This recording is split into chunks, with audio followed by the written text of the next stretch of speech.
Todavía ni siquiera tenemos nombre del programa. Así Qué que bueno. no importa que esto vaya así, Muy todavía no bien. tenemos nombre del programa, así que a lo mejor... Weón, vas a decir, al final lo eliminamos. Porque no había Claro. nombre. No nos Pero- parece importante.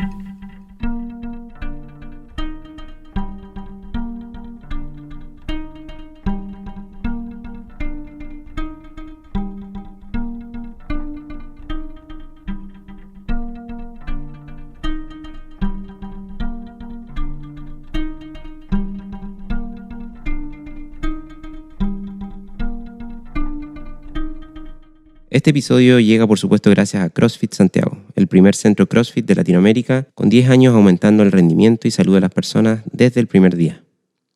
Si necesitas mejorar tu estado físico, tu alimentación o integrar una vida más saludable, tu coach en CrossFit Santiago te ayudará. Cientos de alumnos lo hacen día a día, de todas las edades y capacidades físicas. Y si quieres una atención personalizada en cuanto a flexibilidad de horarios y objetivos, este lugar es para ti, con entrenadores muy experimentados que te guiarán en todo tu proceso.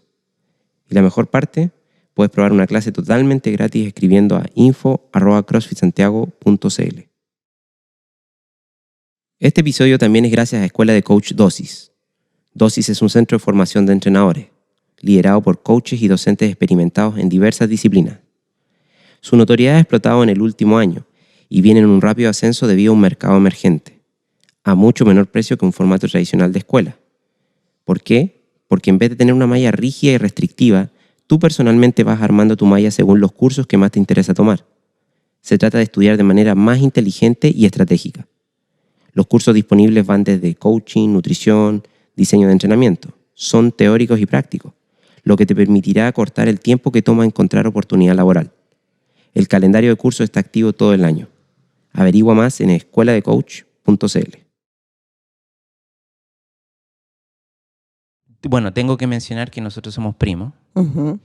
y tenemos una relación, o sea, a pesar de que yo, o sea, vivimos muchos años, sobre todo en la infancia, muy lejos, siempre tuvimos una como conexión especial.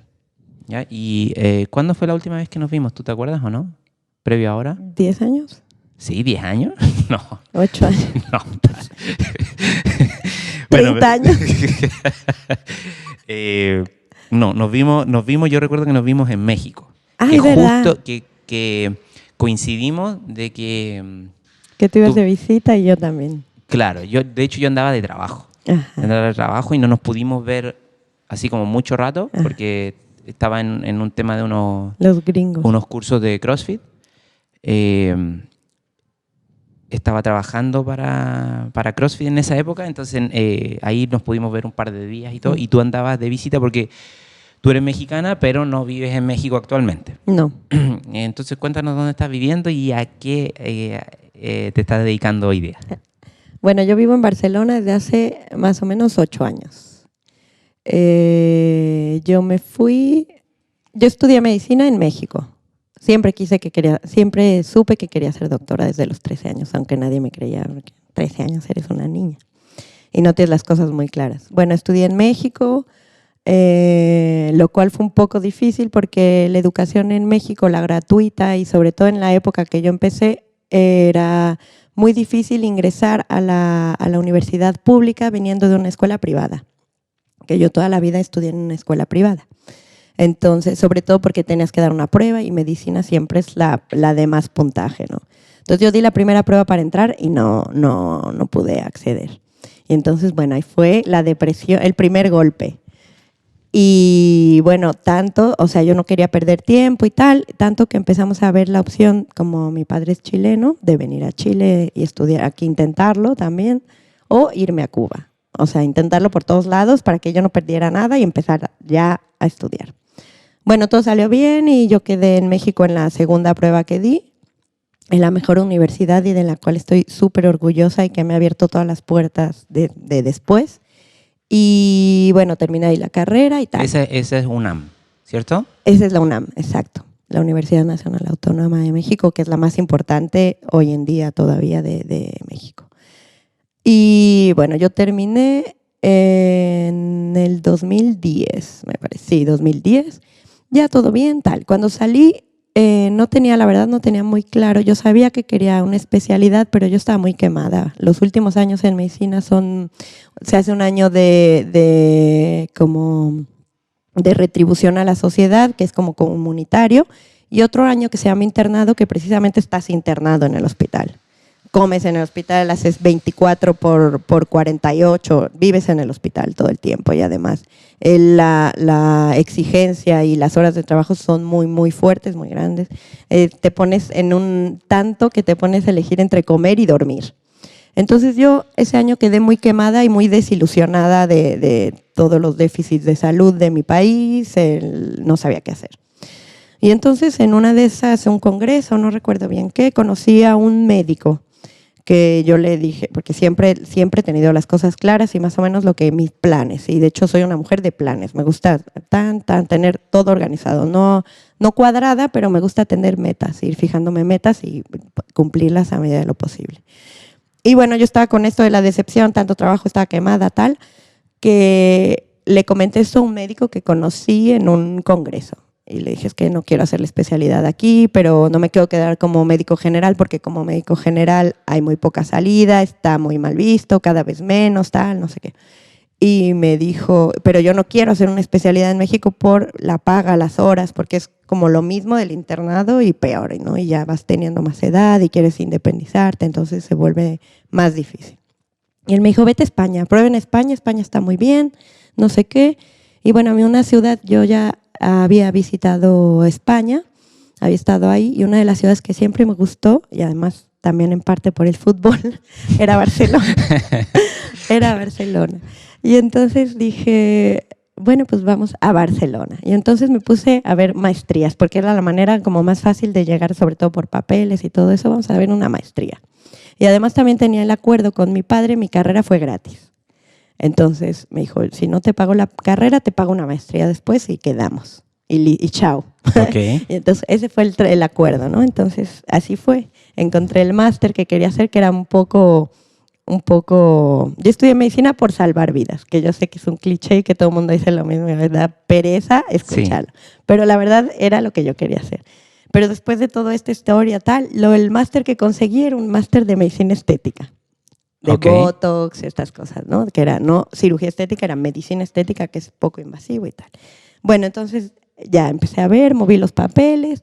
La UNAM tenía mi Universidad de México, tenía convenios y todo fue muy fácil. Bueno, mi papá me apoyó en pagar y tal. Yo llegué en noviembre del 2008 y llegué a una ciudad que está como a 1 hora de Barcelona, como a 60 kilómetros de Barcelona. Estuve los primeros 2 meses con unos amigos de la familia y ahí me quedé y tal. Bueno, y entonces el principio fue muy difícil porque llegué primero, hacía mucho frío, era invierno. El invierno es un invierno de verdad. En México tenemos un invierno más light. No neva, no hace tanto frío, no sé qué. La gente es muy diferente a los mexicanos o a los latinos en sí. Son europeos, pero aunque son españoles, que son menos fríos que los demás europeos, son distintos, ¿no? Desde el habla, desde tal, lo más duro. Sí. Y además de estar acostumbrada todo el tiempo a mi familia, a mi padre, a mi hermano, no sé qué, fue como difícil empezar. Pero después todo se fue dando, encontré trabajo yo llegué en noviembre y en mayo ya había encontrado trabajo para ayudarme a los gastos y tal. Y bueno, todo se fue moviendo. Terminé el máster y la verdad es que no quedé muy contenta con eso, era bien, la verdad es que se podía hacer mucho dinero y pues un negocio, la idea era poner una estética, Botox y estas cosas, ¿no? Que estaba en ese tiempo todavía estaba empezando y muy en boga. Entonces, pero yo no estaba satisfecha y me quedaba siempre esa de quiero estudiar medicina por salvar vidas. Y entonces empecé a investigar lo de las especializaciones allá, ¿no? De hacer una especialidad. Y vi una que se llama terapia intensiva, que ya la conocía, pero durante la carrera no se tiene mucho contacto y de hecho la mayoría de las personas no lo conoce. Y bueno, dije, voy a dar el examen, tal, y veremos, ¿no? Es una prueba más o menos como para entrar a la universidad, así que otra vez, un año de preparación, un examen. ¿Y de qué trata eso, terapia intensiva? ¿Cómo se describe eso? La terapia intensiva, pues de los que atienden a los pacientes más graves. Es como como el área, además es el área más cara del hospital, porque tienen mucha tecnología. Nosotros trabajamos solo con aparatos, como por ejemplo ventiladores para sustituir la respiración, marcapasos para ayudar al corazón, máquinas de diálisis en caso de fracaso renal. Entonces es un área que está, por lo general y en todos los lugares, son áreas cerradas, como una sala. Y cada cama tiene posibilidad de usar todo este aparataje, que además son muy caros. Y además el ratio de enfermería y medicina es mucho menor, o sea, son 2 pacientes por médico, 2 pacientes por enfermera, incluso hay países que tienen 1 paciente por enfermera porque son pacientes críticos. O sea, la que son atención es como absoluta con el paciente absoluta, en inmediata esa y siempre porque es vital, de urgencia vital.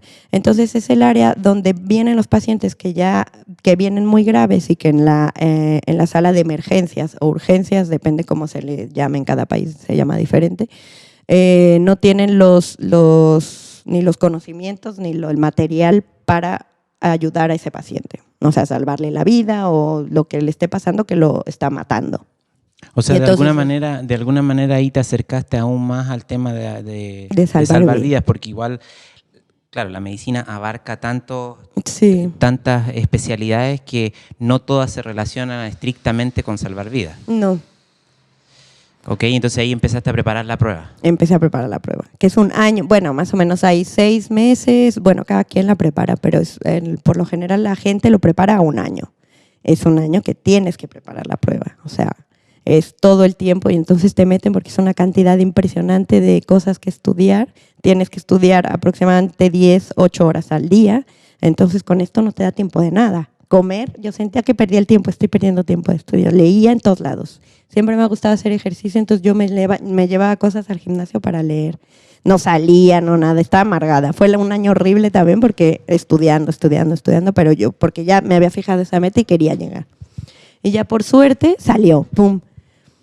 Y quedé en una unidad que era nueva, o sea, bueno, no era nueva, tenía como 10 años, pero no había residentes. Los residentes son los que llegan como a prepararse, que ya eres médico, pero llegan a prepararse y hay gente que llega ahí, como los estudiantes médicos, no sé.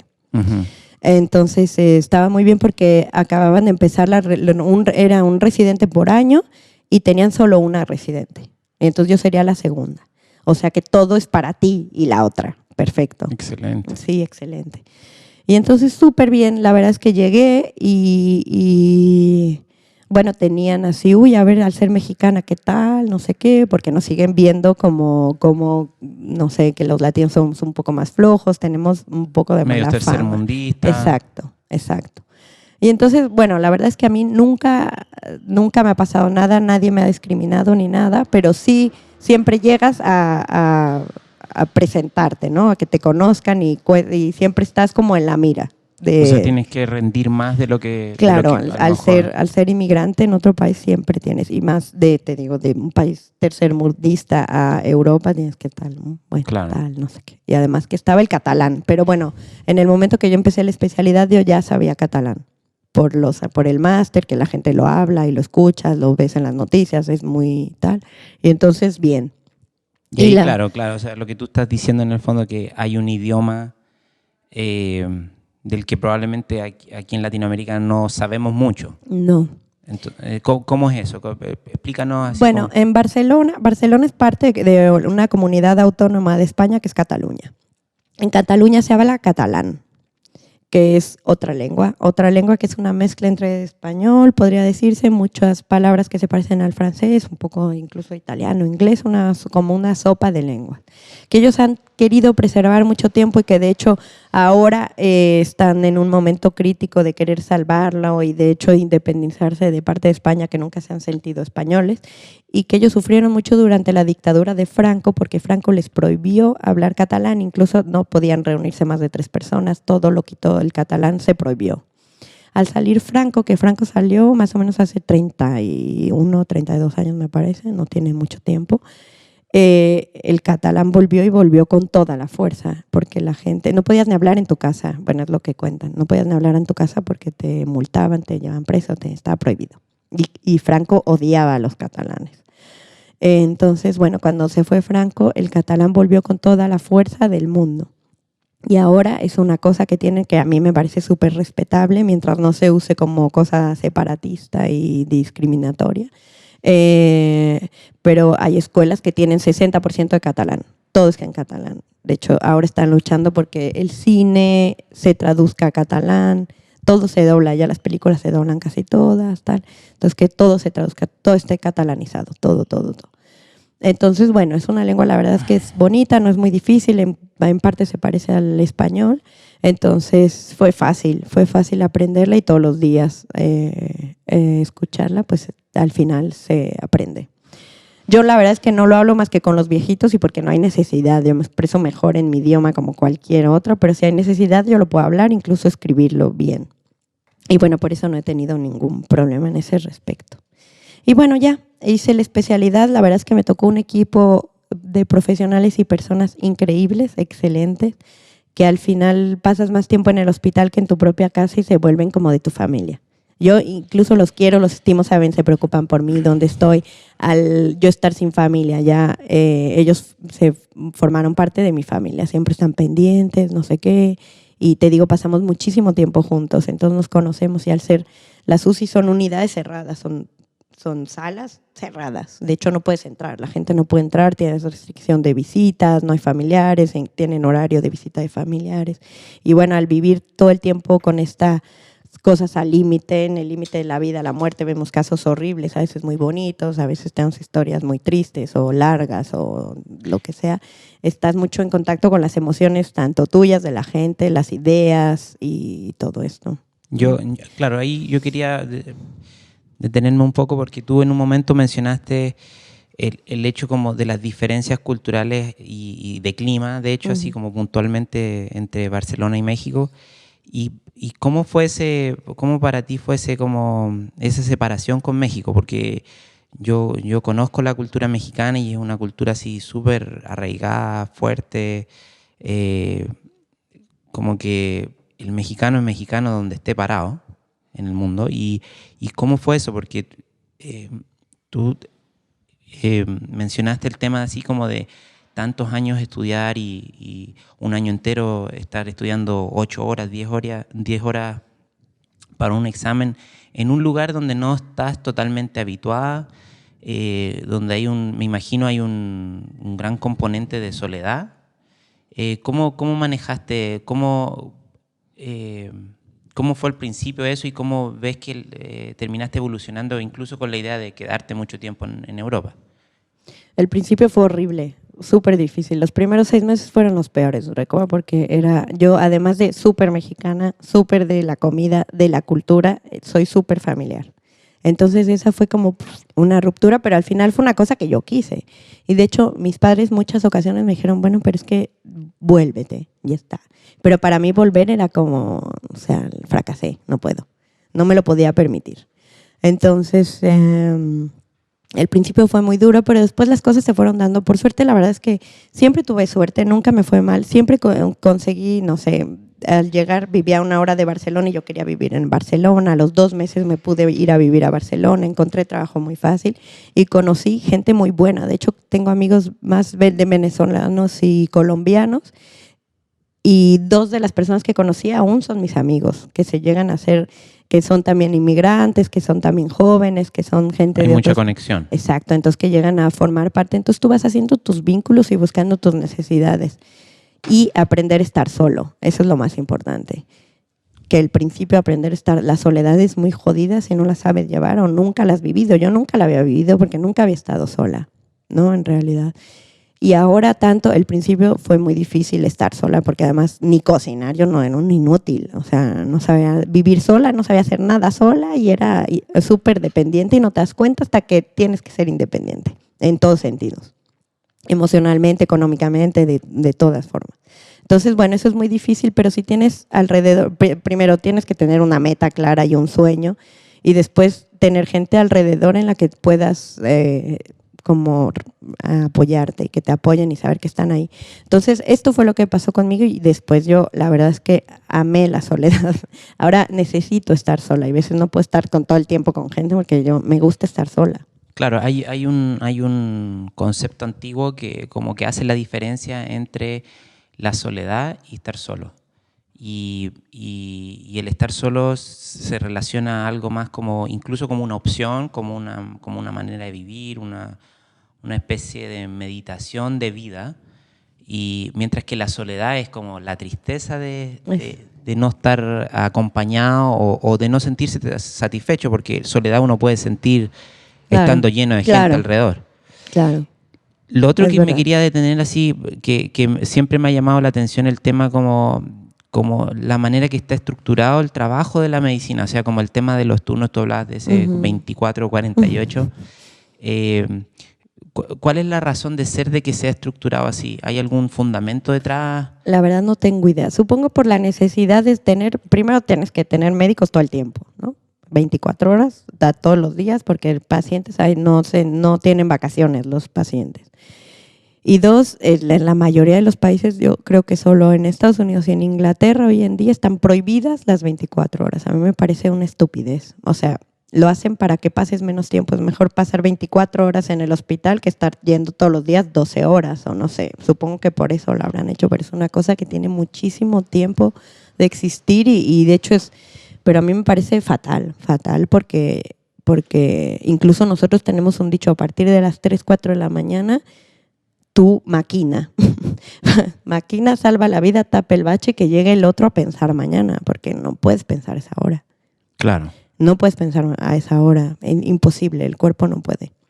Entonces, bueno, pues es así, te acostumbras, la verdad es que te acostumbras y mi especialidad como somos una especie como de bomberos, entonces puede ser que el fuego esté apagado y de repente se encienda, entonces te acostumbras a despertar con todo, la adrenalina siempre te despierta.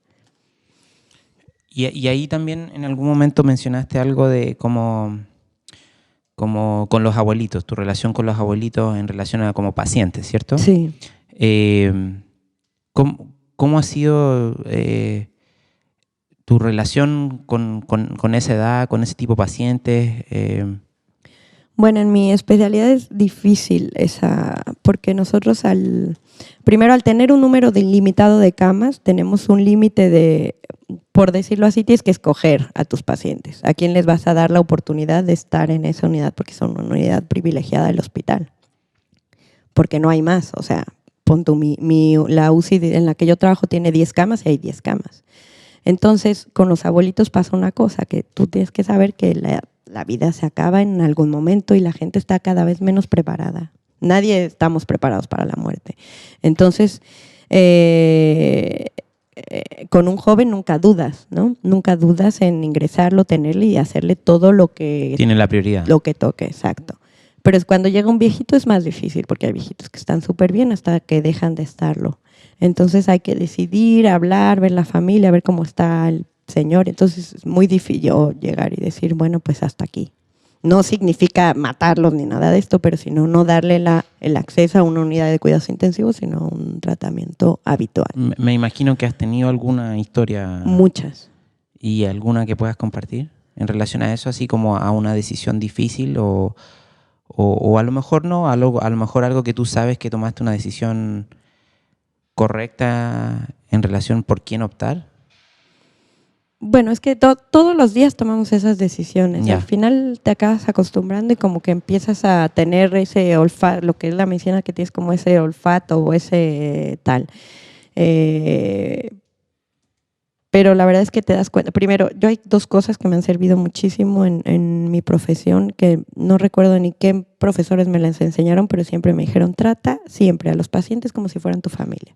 Y esto te va a hacer, porque hay gente que es odiosa también y que no soportas y tal. Entonces, Claro. no involucra, o sea, siempre darlo todo, ¿no? Y otra cosa es que la gente enferma es en el momento del ser humano más vulnerable.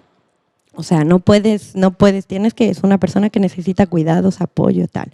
Y entonces yo lo que hago cuando tengo que tomar una decisión de no ingresar a alguien a la UCI o parar o no intubarlos o dejarlo que se muera, primero lo que tomo en cuenta es la familia, hablar con la familia, que lo entiendan. Muchas veces la gente no está preparada, bueno, más bien siempre no está preparada y ni está,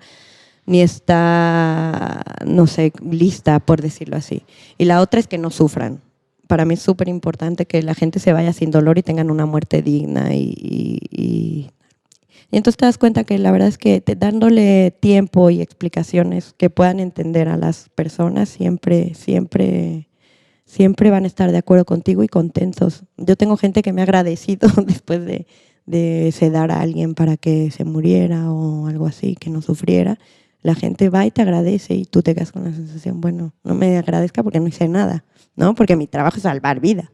Pero bueno, también está ese otro lado de ofrecer a la gente una muerte digna. Ahora tú, bueno, llevas un montón de años estudiando y trabajando y todo.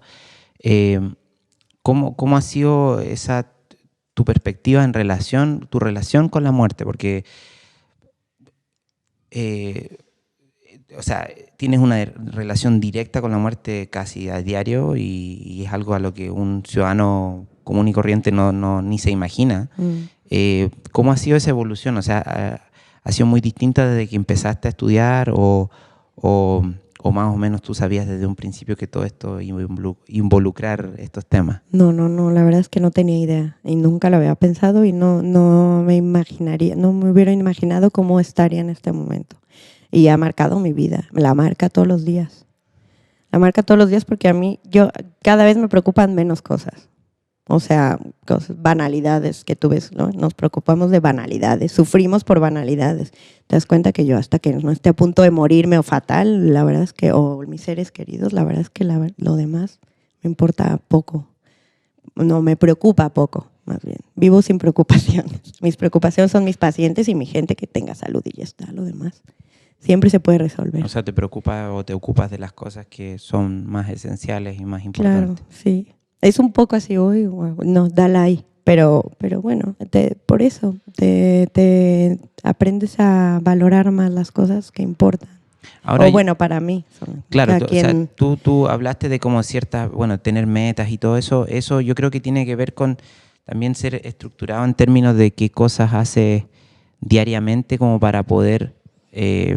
son como hábitos, yo creo. Yo he visto que en las personas que logran esas cosas tienen hábitos diarios no necesariamente muy rígidos, pero hay algunas cosas así como ¿cómo es tu típica así como mañana? ¿Tienes algún orden de cosas que siempre haces en la mañana? No sé, ¿cómo es tu primera hora al empezar del día generalmente? Desayunar. Okay. Para mí es súper importante desayunar y empezar el día con calma. No me importa despertarme 1 o 2 horas antes, pero empezar a poder sentar, desayunar, bañar, elegir salir con calma, no correr en la mañana y estresarme, ¿no? Empezar bien. O sea, ¿no? Te tomas tu tiempo para... Cuando no puedo tomar mi café es horrible. Ya el día empezó mal. Pero bueno, ya empezar con calma, bien. ¿Y un desayuno típico en tu casa que vendría siendo? Frutas y café, ya está. Okay. Siempre rápido, la verdad es que porque en 40 minutos yo despierto y en 40 minutos ya lo hice todo. Ducha, arreglo y desayuno, vámonos. Pero con calma, o sea, en mi tiempo, siempre. Y la puntualidad, me choca llegar tarde, me estresa llegar tarde. Entonces trato siempre de tomar el tiempo adecuado para llegar bien. Y depende del horario, si en la mañana no trabajo, pues me voy al gimnasio, que también es mi otra pasión. Y que me ayuda muchísimo. Yo salgo de trabajar de 24 horas y me voy al gimnasio. Porque siento el cuerpo que no se cansa y mi mente está saturada de vivencias, experiencias y es lo único que me silencia la cabeza y me desconecta. Y bueno, la verdad es que de hecho, yo leía mucho novelas y tal, y desde hace muchos años no leo. Mis lecturas son prácticamente médicas, pero porque me gustan. Si yo leo. Siempre estoy leyendo, pero ahora leo casi siempre solo de medicina. Para seguir aprendiendo. Siempre. Bueno, hoy día estamos más o menos apurados porque tú más o menos en 2-3 horas más tienes que tomar tu vuelo de vuelta a Barcelona. Así que, bueno, vamos a cerrar con eso para que no pierda el vuelo, porque no quiere llegar tarde. No quiero llegar tarde, no me quiero estresar. Le choca llegar tarde. Así que... te quiero agradecer, Pamelita, por este ratito y a ver si nos vemos por último, después podemos hacer algo a distancia si es que hay algo más que podamos conversar, que yo creo que debe haber mucho más. Así que te agradezco eso de estar aquí ahora con nosotros. Gracias por invitarme, fue un placer. Nos vemos en la otra. Hasta luego, chao.